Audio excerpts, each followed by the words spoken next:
नमस्कार सभी विद्यार्थी मित्रों को। आज हम हिंदी में इकाई 6 कालिदास का प्राणी प्रेम उसके बारे में पढ़ेंगे।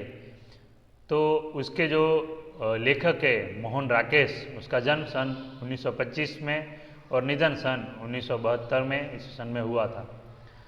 तो यहाँ पे जो उसका एक नाटक है, यहाँ पर आषाढ़ का एक दिन से केवल एक अंश ही कालिदास का प्राणी प्रेम शीर्षक से प्रस्तुत किया गया है। तो उसका जो पूरा जो एक आषाढ़ का एक दिन नाटक है, उसमें से एक अंश लिया हुआ गया जिसमें कालिदास का प्राणी के प्रति जो प्रेम है उसका निरूपण यहाँ पे किया गया है। तो इसमें यहाँ पे देखेंगे कि इस पाठ में पर्यावरण की रक्षा के लिए पशु पक्षी का अनन्य महत्व है और मानव जीवन विकास में प्राणियों का बड़ा योगदान है। प्राणी मानव के साथी है, इसलिए हमें उनका रक्षण करना चाहिए। ये बात कालिदास के प्राणी प्रत्यय का जो प्रेम है उसके बारे में समझाई गई है। तो इसमें अलग अलग पात्र दिए गए, एक है कालिदास और दूसरा मल्लिका और एक दंतुल। तीन पात्र का जो संवाद है, हिरण जो शावक की जो घायल होता है तो उसके बचाने के प्रति और कालिदास का जो प्राणी प्रेम है वो यहाँ पे निरूपण किया गया है।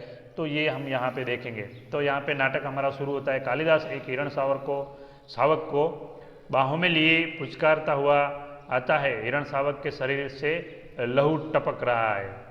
तो जो है नाटक के प्रारंभ में कालिदास एक हिरण शावक यानी कि हिरण का जो बच्चा रहता है उसको हिरण शावक कहेंगे, तो उसको अपने गोद में लिए हुए और उसको पुचकारते हुए यानी उसके ऊपर प्रेम जताते हुए जो है प्रवेश होते हैं और हिरण शावक है उसके शरीर में से खून और लहू टपक रहा है, वो घायल हुआ। तो कालिदास हम जिएंगे हिरण शावक, वो हिरण शावक के साथ बात करते हुए अपना प्रेम जताते हुए उसको बताते हैं कि हम जिएंगे हिरण शावक, जिएंगे ना, एक बाण से आहत होकर हम प्राण नहीं देंगे। कह रहे हैं कि हम एक प्राण से आहत हुए हैं, घायल हुए, आहत होना यानी कि घायल होना, तो घायल हुए उससे हम अपने प्राण नहीं दे देंगे। हमारे शरीर कोमल है तो क्या हुआ, हमारा जो शरीर है कोमल है तो क्या हुआ, हम पीड़ा सह सकते हैं, तो हम जो पीड़ा है उसको सह सकते। एक बाण प्राण ले सकता है तो उंगलियों का कोमल स्पर्श प्राण दे भी सकता है। कहते हैं कि जो एक प्राण है अगर प्राण ले सकता है तो जो बचाने वाला है उसका जो कोमल स्पर्श है वो प्राण दे भी सकता है। हमें नए प्राण मिल जाएंगे, तो हमें नए प्राण जरूर मिलेंगे। हम कोमल आस्तरण पर विश्राम करेंगे। तो कहते हैं कि कोमल आस्तरण यानी कि बिछोना है उस पर हम विश्राम करेंगे, आराम करेंगे। हमारे अंगों पर ध्रुत का लेप होगा, यानी कि जो घायल हुआ जो हिरण है उसके अंग पर ध्रुत का लेप यानी कि घी का लेप लगाया जाएगा। कल हम फिर वनस्थली में घूमेंगे और हम जो है हिरण शावक स्वस्थ हो जाएगा तो फिर से वो वनस्थली में जंगल में घूमेंगे।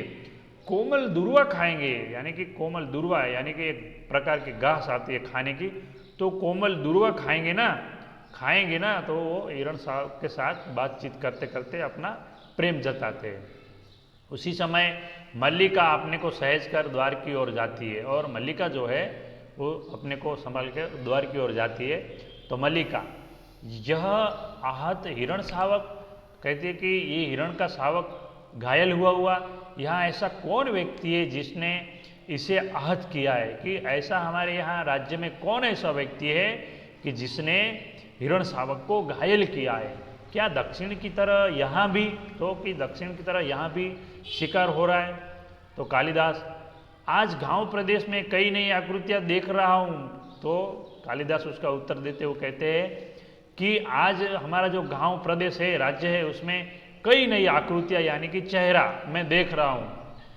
झरोखे के पास जाकर आसन पर बैठ जाता है, और जो झरोखा होता है बगीचा वहाँ पर जाकर वो एक जो आसन है वहाँ पर वो बैठ जाता है। राज्य के कुछ कर्मचारी आए हैं, जो राज्य के कुछ कर्मचारी है वो यहाँ पर आए हैं। हिरण शावक को वक्ष से सटाकर थपथपाने लगता है। जो हिरण शावक है घायल, उसको वक्ष यानी कि अपनी छाती से लगाकर उसको थपथपाता है। हम सोएंगे, हिरण शावक को कहते हैं कि हम सोएंगे, हाँ हम थोड़ी देर सो लेंगे तो हमारी पीड़ा दूर हो जाएगी, तो हम थोड़ी देर आराम कर लेंगे, सो लेंगे तो हमारी जो पीड़ा है वो दूर हो जाएगी। परंतु उससे पहले हमें थोड़ा दूध पी लेना है, लेकिन सोने से पहले हम थोड़ा दूध पी लेना है। मल्लिका थोड़ा दूध हो तो किसी भाजन में ले आओ। तो मल्लिका को कालिदास कहते हैं कि थोड़ा दूध हो तो भाजन यानी कि पात्र में लेके आओ। तो मल्लिका उसका उत्तर देती है, माँ ने दूध ओटा कर रखा है। तो माँ ने ओटा कर यानी कि गर्म करके, तो माँ ने दूध ओटा कर रखा है, माँ ने दूध गर्म करने के लिए रखा है, गर्म करके रखा है, देखती हूँ। देखने के लिए जाती है वो, चूल्हे के निकट रखे बर्तनों के पास जाकर देखने लगती है, और चूल्हे के आसपास जो बर्तन रखे वहाँ पर जाकर वो देखती है और कहती है, अभी अभी 2-3 राज्य कर्मचारियों को हमने घोड़े पर जाते देखा है। कहते हैं कि अभी अभी राज्य के जो कर्मचारी है उसको हमने घोड़े पर जाते देखा है। माँ कहती है कि अब भी ये लोग आते हैं, कोई ना कोई अनिष्ट होता है, कि अभी भी ये लोग जो गांव में सैर कर रहे हैं तो कोई ना कोई अनिष्ट तो होता है। जब भी कर्मचारी आते हैं तो तभी कोई ना कुछ अनिष्ट तो होता ही है। वर्षा के रोमांच के बाद मुझे यह बात सब बहुत विचित्र लगा। तो वर्षा के जो रोमांच जो रहता है तो उसके बाद मुझे यह सब विचित्र लगा। दूध का बर्तन उठाकर दूध खुले बर्तन में उड़ेलने लगती है, और दूध का जो बर्तन है उस पर जो है बर्तन उठाकर दूध को जो खुला बर्तन रहता है उड़ेलती है तो उसमें डालती है। माँ आज बहुत रुष्ट है, मतलब माँ आज बहुत गुस्से में है। कालिदास हिरण शावक को बाहों से झुलाने लगते हैं, तो वो जो हिरण शावक है उसको अपनी बाहों में झुला रहे हैं। कालिदास कहते हैं, हम पहले से सुखी है, मतलब पहले से जो हमारा दर्द है उससे हम सुखी है, हमारी पीड़ा धीरे धीरे दूर हो रही है। तो हिरण शावक की जो पीड़ा है वो धीरे धीरे दूर हो रही है, यानी कि जो हिरण शावक का दर्द है वो खुद कालिदास अपने ऊपर जो महसूस करते हैं, इस तरह वो बात करते हैं कि हमारी पीड़ा धीरे धीरे दूर हो रही है, हम स्वस्थ हो रहे हैं, यानी कि हम अब पहले से स्वस्थ हो रहे।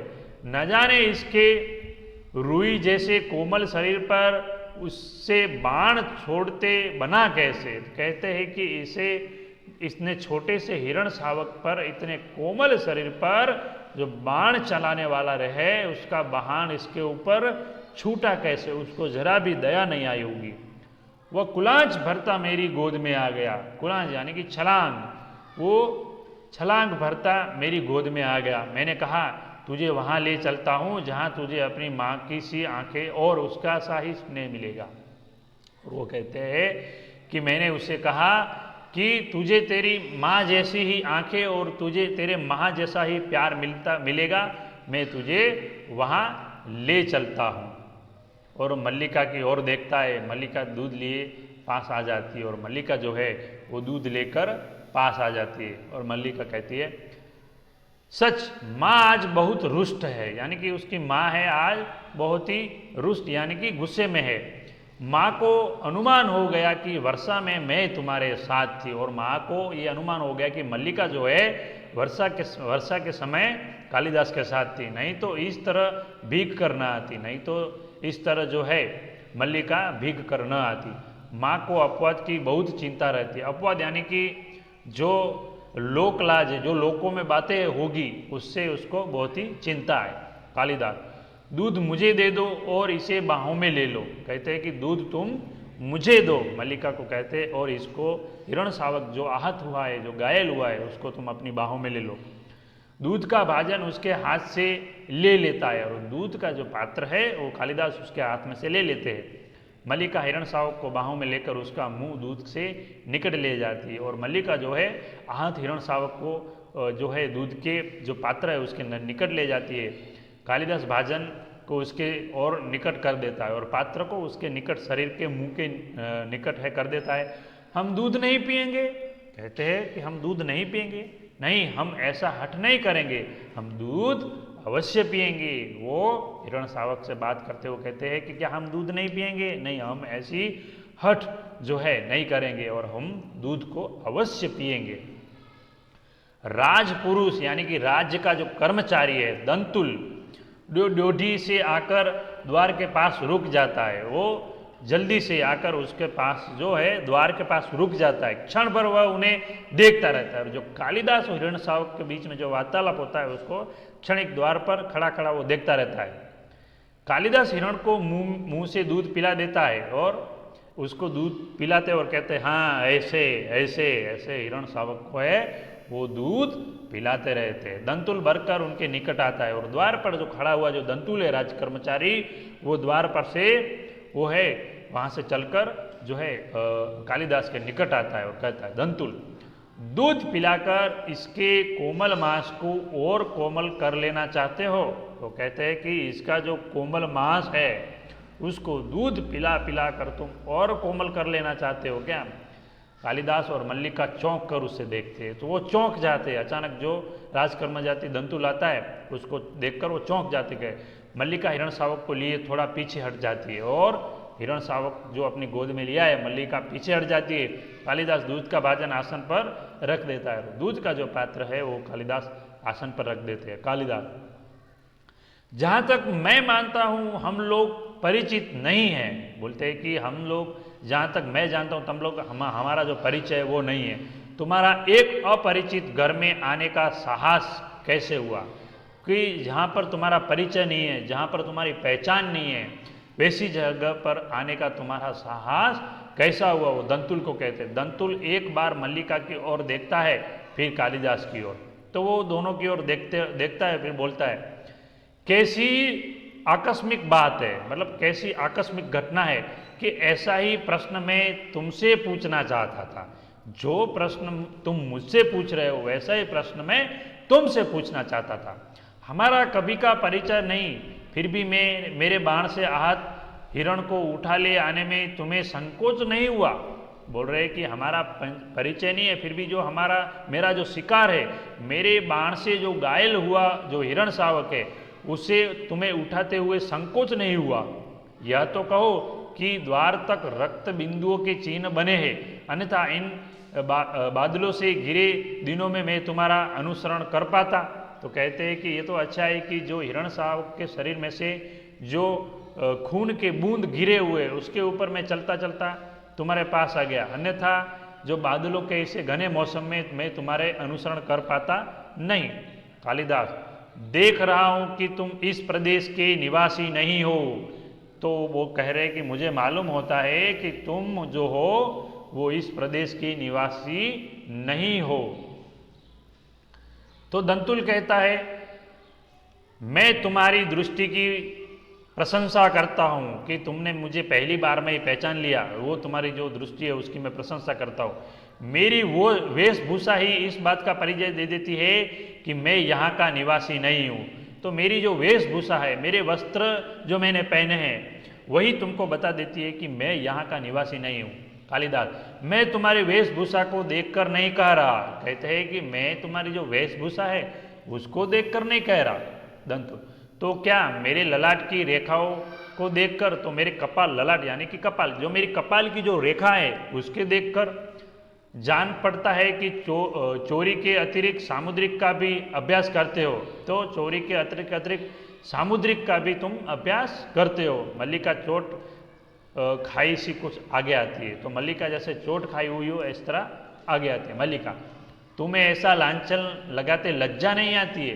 तो कहते हैं कि तुम कालिदास के ऊपर ऐसी जो लांछन लगा रहे हो उसके ऊपर तुम्हें लज्जा नहीं आती क्या, शर्म नहीं आती है? दंतुल क्षमा चाहता हूँ देवी, परंतु यह हिरण शावक जिसे बाहों में लिए है मेरे बाण से आहत हुआ है, इसलिए यह मेरी संपत्ति है। मेरी संपत्ति मुझे लौटा तो देगी। तो कहती है कि देवी मैं तुम्हारी क्षमा चाहता हूँ, लेकिन जो हिरण शावक तुम्हारी बाहों में है वो मेरे बाण से घायल हुआ है और मेरा शिकार है और वो मेरी संपत्ति है, तो वो मेरी संपत्ति तुम मुझे लौटा तो दोगी? कालिदास इस प्रदेश में हिरणों का आखेट नहीं होता राजपुरुष। आखेट यानी कि शिकार। इस प्रदेश में हिरणों का शिकार है वो नहीं होता है।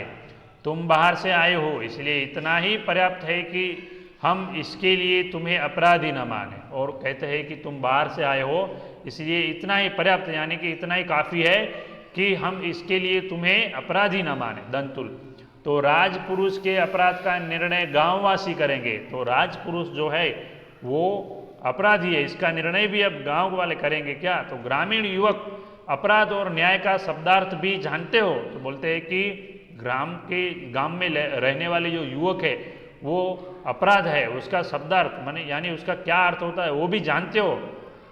कालिदास, शब्द और अर्थ राजपुरुषों की संपत्ति है, जानकर आश्चर्य हुआ। कहते हैं कि ये जो शब्द है राजपुरुषों की संपत्ति है, जानकर मुझे भी आश्चर्य हुआ। दंतुल, समझदार व्यक्ति जान पड़ते हो, कहते कि समझदार व्यक्ति जान पड़ते हो, मालूम होते हो, फिर भी नहीं जानते कि राजपुरुषों के अधिकार बहुत दूर तक आते हैं, उसके जो अधिकार है बहुत दूर दूर तक रहते हैं। मुझे देर हो रही है, यह हिरण शावक मुझे दे दो। कहते कि मुझे देर हो रही है, ये हिरण जो शावक है वो आप मुझे दे दीजिए। कालिदास, यह हिरण शावक इस पार्वत्य भूमि की संपत्ति है, यानी कि इस जो पर्वत भूमि है इसकी संपत्ति है, राजपुरुष, और इसी पार्वत भूमि के निवास हम इससे सजाती है, यानी इसके साथ रहने वाले हम इसी की जाति के है, पर्वतीय प्रदेश के। तुम यह सोचकर भूल रहे हो कि हम इसे तुम्हारे हाथ में सौंप देंगे, यानी कि तुम्हारी ये भूल है सोचने की कि इसको हम तुम्हें सौंप देंगे, ये हमारी भी संपत्ति है। मल्लिका इसे अंदर ले जाकर तल्प पर या किसी आस्तरण पर रख दो। अंबिका सहसा अंदर से आती है, और अंबिका जो है अंदर अचानक वहाँ से आती है और वो जो है अंदर आस्तरण बिछोना उस पर रखने के लिए हिरण शावक को कहते हैं अंबिका। इस घर के तल्प और आस्तरण हिरण शावकों के लिए नहीं है। अंबिका आकर कहती है कि इस घर के जो तल्प है, जो बिछोने हैं, आस्तरण है, वो हिरण शावक के लिए नहीं है। मल्लिका, तुम देख रही हो माँ, तो अंबिका जो है मल्लिका की माँ है और उसको कहती है कि तुम देख रही हो माँ कि हिरण शावक जो है घायल हुआ। अंबिका, हाँ देख रही हूँ, इसीलिए तो कह रही हूँ। तल्प और आस्तरण मनुष्य के सोने के लिए है, पशुओं के लिए नहीं है। तो कहते हैं कि ये जो है सिर्फ मनुष्य के लिए सोने के लिए और आराम करने के लिए, पशुओं के लिए नहीं है। कालिदास, इससे मुझे दे दो मल्लिका। कालिदास कहते हैं कि हिरण शावक को आप मुझे दे दो मल्लिका। दूध का भाजन नीचे रख देता है और बढ़कर हिरण शावक को अपनी बाहों में ले लेता है, और कालिदास जो है हिरण शावक को अपनी बाहों में ले लेते हैं। इसके लिए मेरी बाहों का आस्तरण ही पर्याप्त होगा। तो इसके लिए जब मेरी बाहों में रहेगा वही उसके लिए पर्याप्त, यानी कि काफ़ी है। मैं इसे घर ले जाऊंगा और मैं इसे अपने घर पे ले जाऊंगा। द्वार की ओर चल देता है, और द्वार की ओर जो है कालिदास चल देते हैं। दंतुल, और राजपुरुष दंतुल तुम्हें ले जाते देखता रहेगा। दंतुल कहते हैं कि और तुम इसको घर ले जाओगे और मैं तुम्हें क्या देखता रहूंगा? तो कालिदास कहते हैं यह राजपुरुष की रुचि पर निर्भर करता है।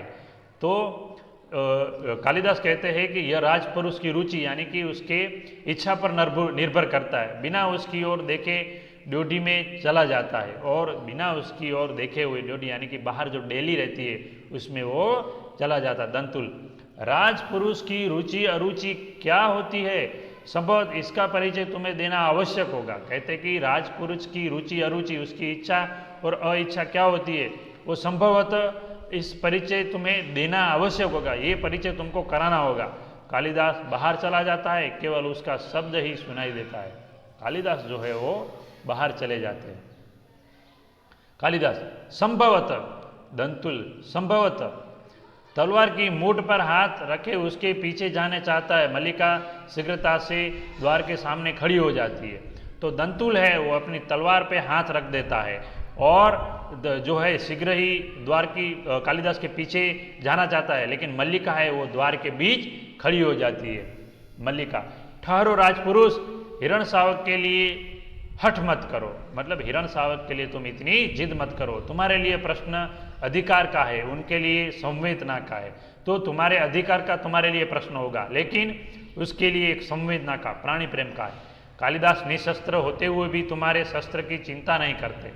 तो कह रहे कि कालिदास के पास शस्त्र नहीं है, उसके बावजूद भी तुम्हारे पास जो शस्त्र है उसकी चिंता नहीं करेंगे। उसके दृष्टि में तो प्राणी के प्रति संवेदनशीलता, प्रेम वही मुख्य है।